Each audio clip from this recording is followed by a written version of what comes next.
चलिए हम लोग पढ़ रहे थे क्या, ब्रेन। और ब्रेन में आप लोगों ने ध्यान सुनो, ब्रेन को आपने दो पार्ट में बांटा था, सेंट्रल नर्वस सिस्टम और पेरिफेरल नर्वस सिस्टम। मुख्य रूप से दो, तीन भी कहा जाता है कभी, central nervous system, peripheral nervous system, auto nervous system ना।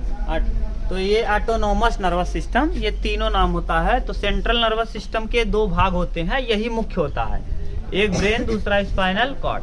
ब्रेन के विषय में आपने देखा था, ब्रेन जो होता है 1300 से 1350 से 1400 ग्राम का होता है भार का। ठीक, ब्रेन जो है ये तीन भाग में बटा होता है, अग्र मस्तिष्क, मध्य मस्तिष्क और क्या, पश्च मस्तिष्क। अग्र मस्तिष्क, मध्य मस्तिष्क और पश्च। अग्र मस्तिष्क के तीन भाग, पहले वाले का नाम सेरिब्रम, दूसरे का नाम थैलेमस, तीसरे का नाम हाइपोथैलेमस। सेरिब्रम में जो उभरा हुआ संरचना था, उभरा और धसा हुआ, उसे क्या कहते थे, जाइरस, और धसे हुए को सल्कस। और यह दो लोब्स में बटा होता है, लेफ्ट लोब और राइट, लेफ्ट और राइट दो हेमिस्फीयर में बटा होता है, लेफ्ट हेमिस्फीयर और राइट। इसको जोड़ने का काम करता था कार्पस कैल्सम। कार्पस कैल्सम ज्यादा मोटा होने पे बुद्धिमान थोड़ा सा IQ लेवल बढ़िया रहता है। ठीक, इसके बाद आपने थैलेमस देखा था, बाहरी चीजों को, जैसे इस समय देखो ठंड लग रही है, आज मौसम ठंडा है, कौन बता रहा है, थैलेमस। बाहरी चीज को, सूचनाओं का, तापमान का, वातावरण कौन कराता है, हाइपोथैलेमस। आंतरिक चीज का अनुभव कराता है कौन, हाइपोथैलेमस। ये आपने देख लिया था। इसके बाद आप लोगों ने क्या देखा था, मध्य मस्तिष्क। मध्य मस्तिष्क में दो भाग थे, कार्पोरा और क्या था, सेरिब्रल था, कार्पोरा और सेरी, ये दोनों आपने कल देख लिया था। सेरिब्रल का भी काम देख लिया था, कार्पोरा का भी काम देख लिया था। इसके बाद आप लोग क्या पढ़ रहे थे, पश्च मस्तिष्क। पश्च मस्तिष्क में भी दो आपने देख लिया था, पोन्स और मेडुला ऑब्लंगेटा। पोन्स का नाम आपने देखा था। पोन्स का अर्थ होता है, लैटिन भाषा का शब्द है जिसका अर्थ होता है ब्रिज। पोन्स एक लैटिन भाषा का शब्द है जिसका अर्थ होता है ब्रिज। ब्रिज का काम होता है दो चीजों को जोड़ना, जैसे किसी सड़क को इस पार से उस पार जोड़ के रखने का काम कौन करता है, ब्रिज। पोन्स एक लैटिन भाषा का शब्द है जिसका मतलब होता है ब्रिज ना। अगर नहीं बताया हो तो समझ लो, लिख लो। और पोन्स का काम आपके हृदय के श्वास को लेने देने में क्या करता था, मदद करता था पोन्स। इसके बाद मेडुला ऑब्लंगेटा, बहुत सारा कुछ लिखवाए थे कल। पोन्स और मेडुला में ही टाइम बीत गया था, आप पीछे वाला वीडियो देखिए। ठीक, आज हम लोगों को देखना है क्या, सेरिबेलम।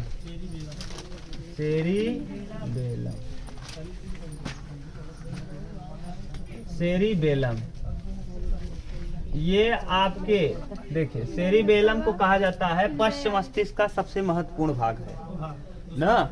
और दूसरा सबसे बड़ा उपभाग, सबसे बड़ा उपभाग है। उपभाग क्यों कह रहे हैं, भाग के अंतर्गत आया है इसलिए उपभाग। सबसे बड़ा भाग कहे तो अग्र मस्तिष्क, तो अग्र मस्तिष्क का सबसे बड़ा भाग था, उपभाग था कौन, सेरिब्रम। सेरिब्रम के बाद दूसरा ये है। ठीक, ये हाँ सेरिबेलम। ये सेरिबेलम जो शब्द है ये लैटिन भाषा का शब्द है। किस भाषा का, लैटिन वर्ड है। लैटिन वर्ड से डिराइव्ड हुआ है, जिसका अर्थ होता है लिटिल ब्रेन।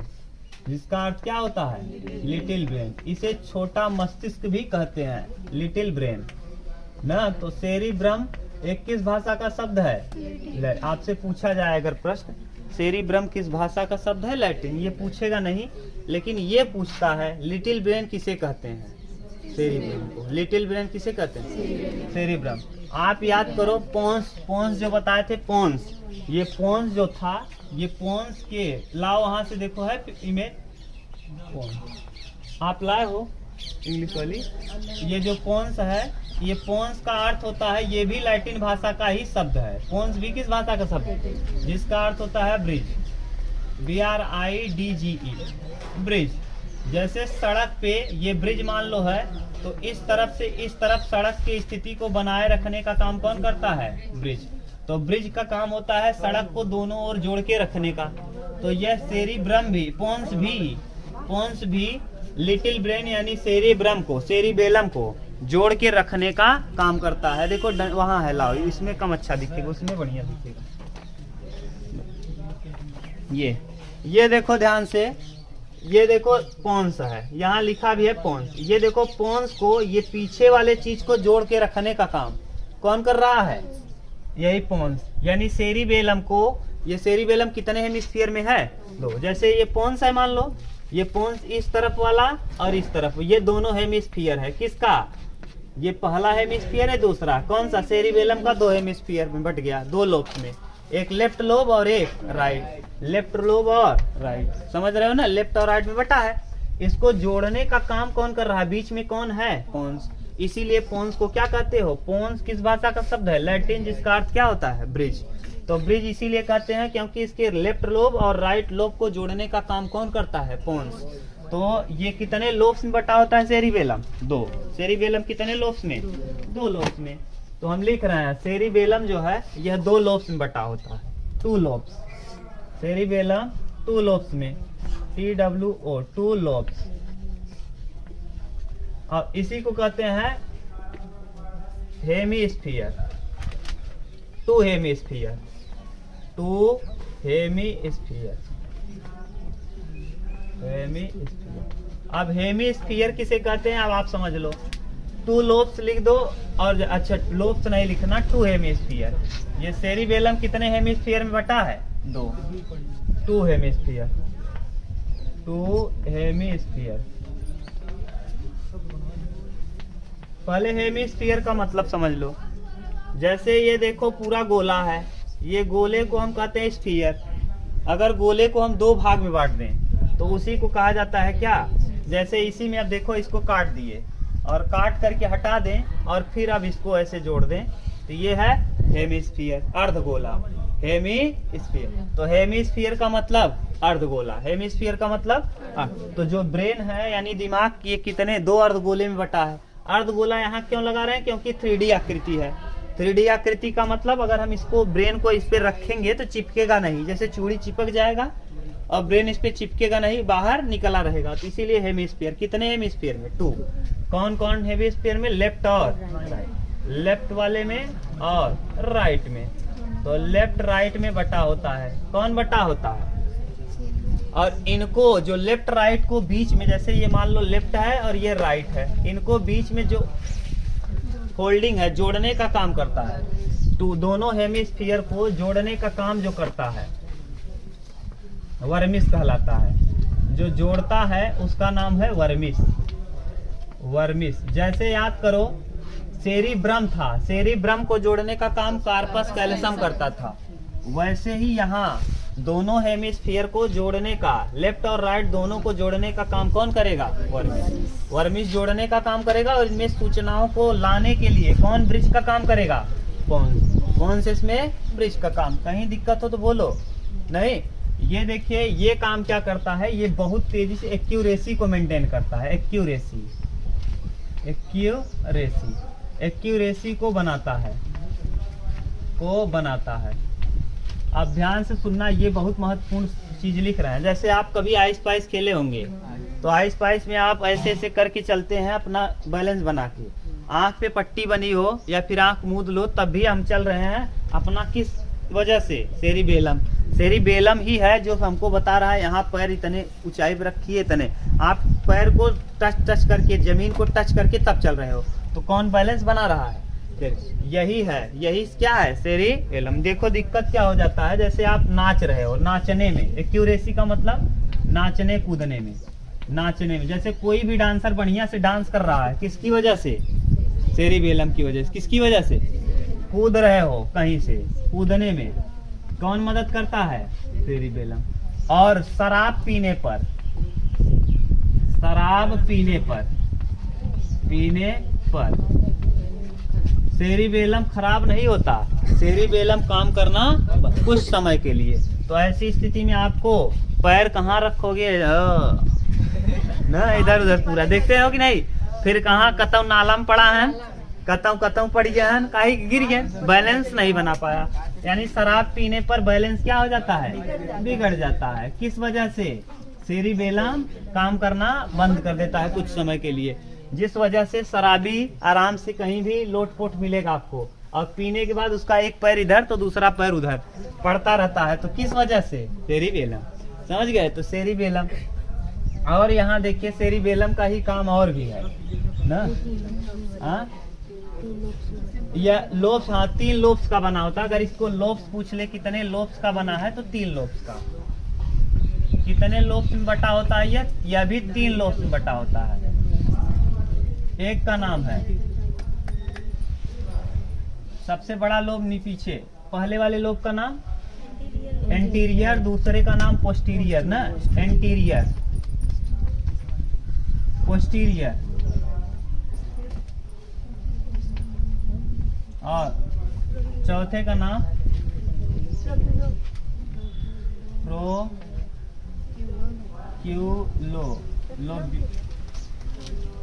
ड्यूलर लोब, प्रोक्यूलोनो ड्यूलर लोब ना।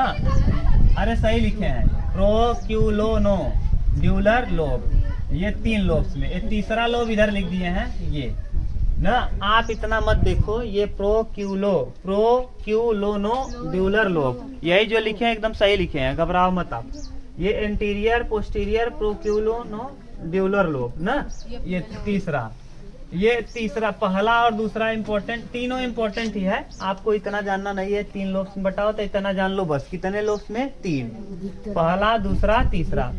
बैलेंस बनाने का काम यही करता है। बैलेंस बनाने का काम कौन करेगा? सेरिबेलम। सेरिबेलम क्या करता है? बैलेंस।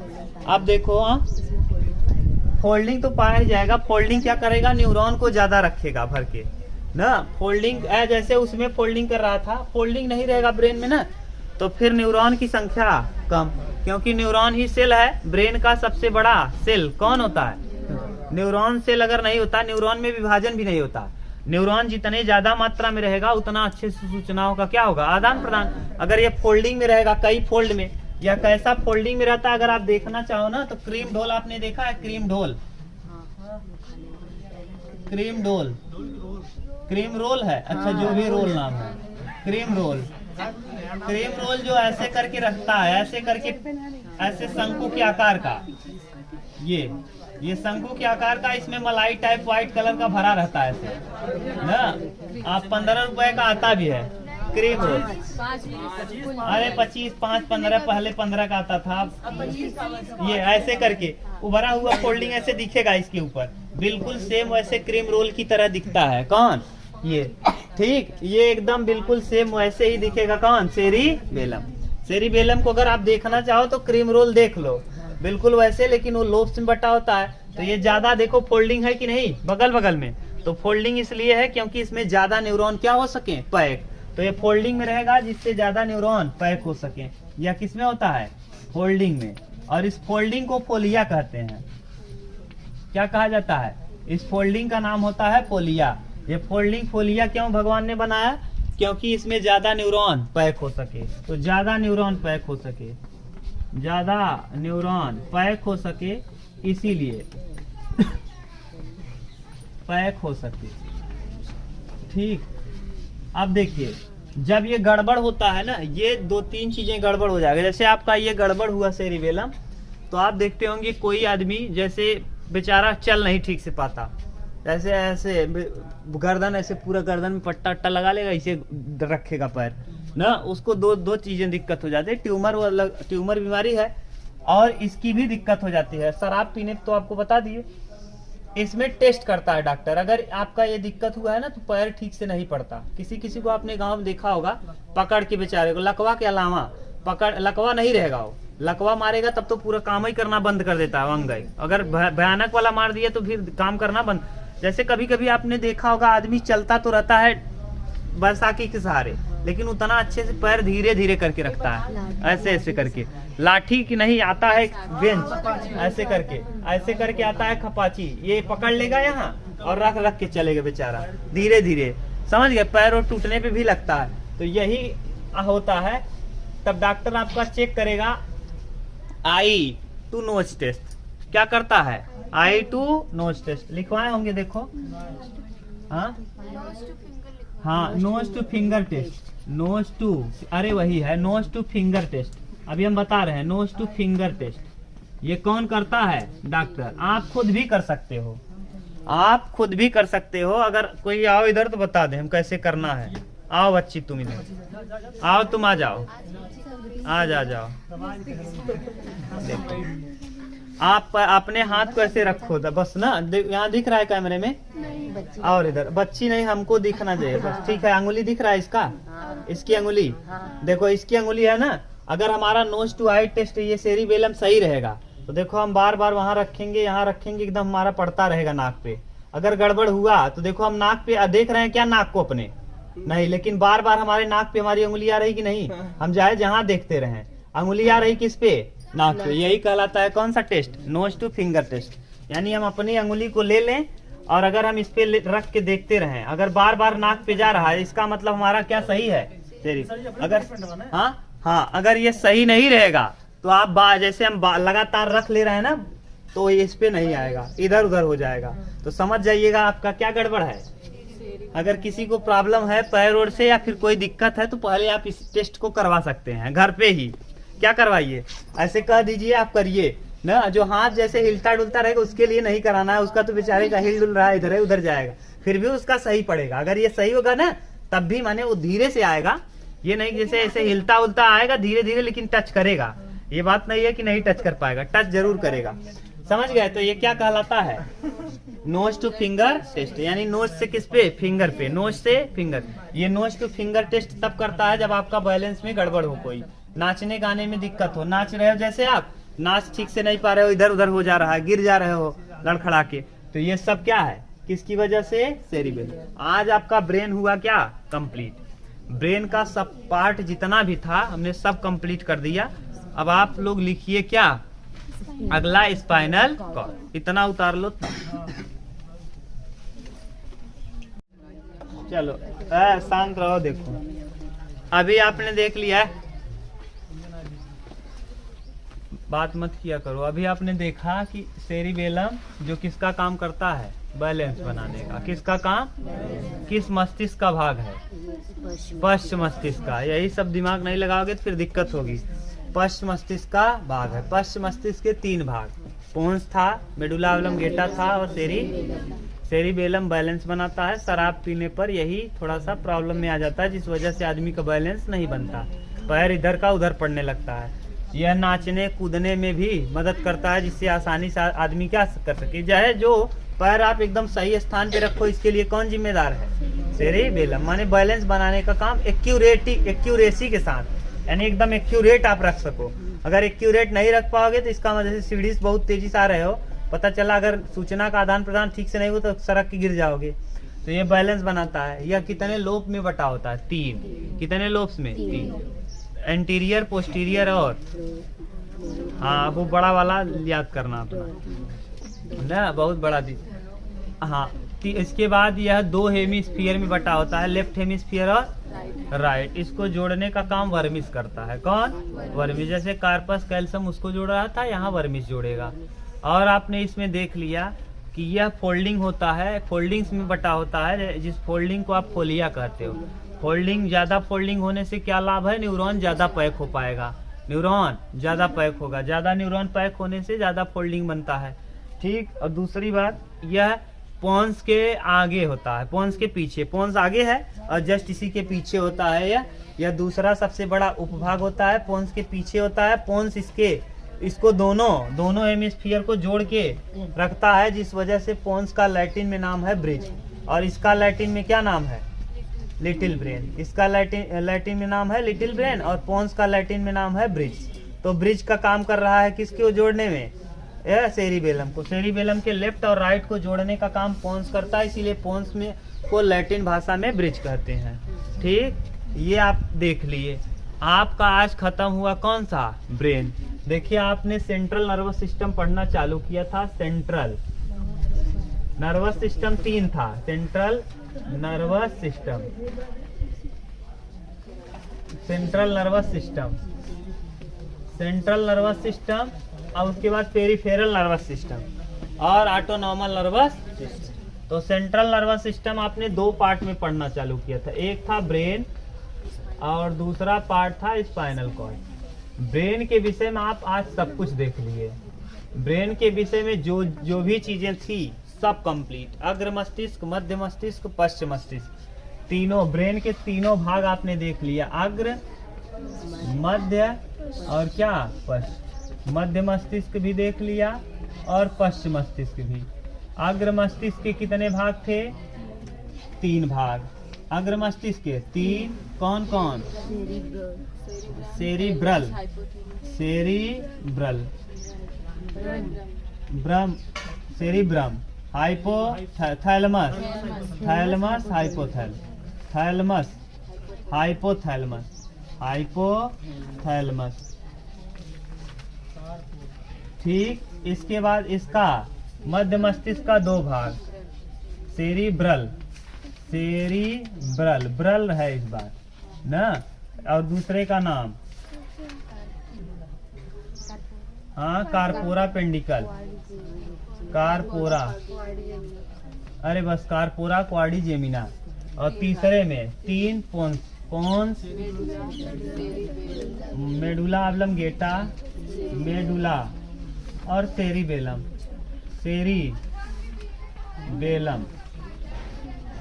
ठीक, ये आप सब कुछ पढ़ लिए। इसमें से अगर कहीं कंफ्यूजन हो तो बोलो।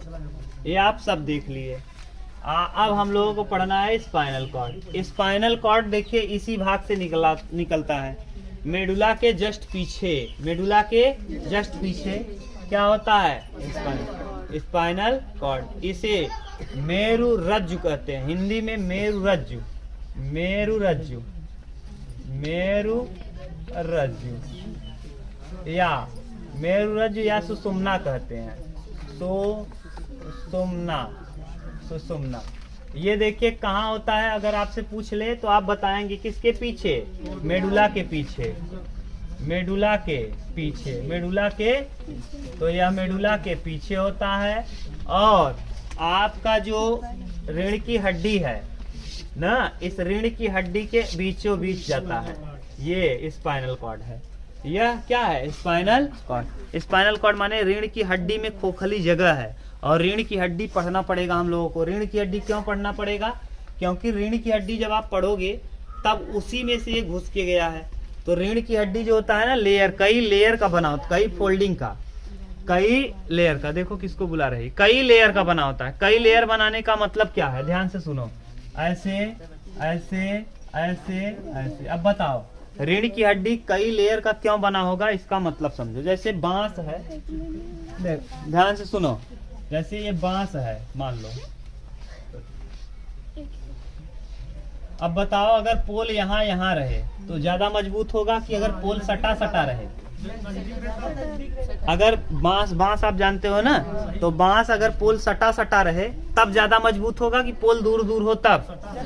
तो इसका मतलब रीढ़ की हड्डी में जो फोल्डिंग होंगे कई, अब 4-5 भाग में बटा रहेगा रीढ़ की हड्डी। रीढ़ की हड्डी पढ़ोगे, पढ़ा देंगे तभी इसको पढ़ाएंगे। स्पाइनल कॉर्ड को भी हम बता दे रहे हैं थोड़ा, रीढ़ की हड्डी पढ़ना है, बिना उसके पढ़े आप इसको अच्छे समझ नहीं।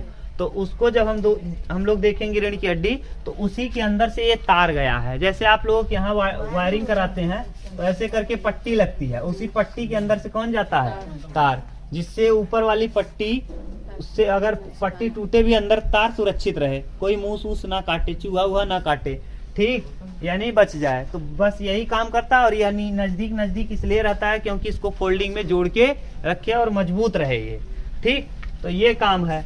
ये क्या कहाँ स्थित होता है आप समझ गए? यानी मेडुला के जस्ट पीछे। और कहाँ से निकलता है याद करो, मेडुला में कल आपको बताए थे, मेडुला के नीचे निचले हिस्से में एक छेद होता है जिसका नाम होता है फोरामेन मैग्नम।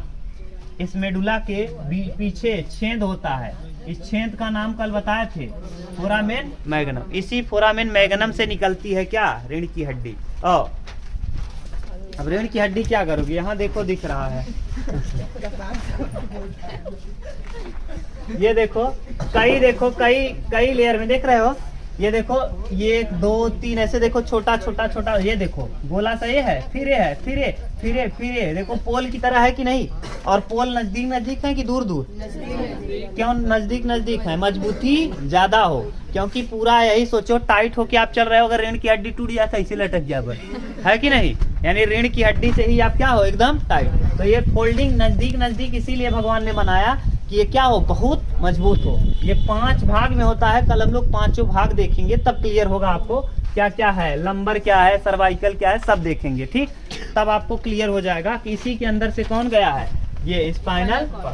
तो स्पाइनल कॉर्ड का काम क्या होगा, स्पाइनल कॉर्ड का काम होता है प्रतिवर्ती क्रिया को तुरंत एक्टिव करना। प्रतिवर्ती, रिफ्लेक्स एक्शन।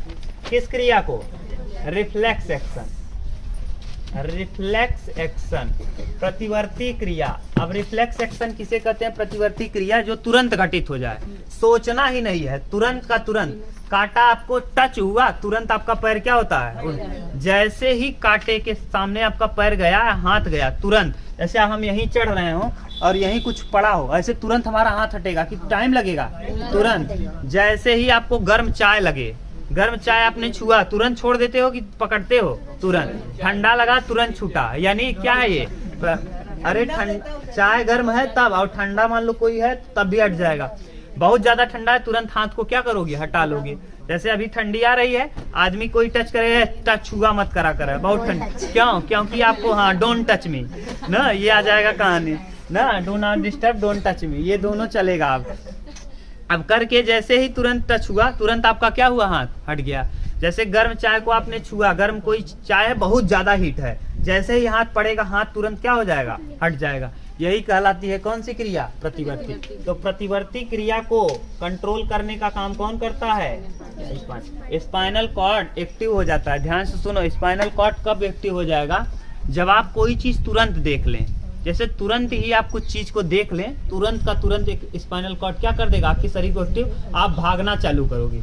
देखो अब इसमें, अब ये थोड़ा सा सिस्टम आ जाएगा ऑटोनॉमल का। ऑटोनॉमल सिस्टम 2 प्रकार, पेरिफेरल नर्वस सिस्टम, वो हम पढ़ेंगे तो देखेंगे, अभी पढ़ा देंगे तो गड़बड़ हो जाएगा। Parasympathetic, sympathetic. एक्शन तुरंत, जैसे पैरासिम्पैथेटिक माने तुरंत ही, जैसे आप कुछ देखे, तुरंत आपका लार बंद हो जाएगा बनना, लार बंद हो जाएगा, आंखें बड़ी हो जाएंगी, बहुत सारी चीजें हो जाएंगी, हम लोग कल देखेंगे तो समझ में आएगा, ठीक। तो स्पाइनल कॉर्ड के विषय में और भी जानना है तो कल हम लोग देख लेंगे।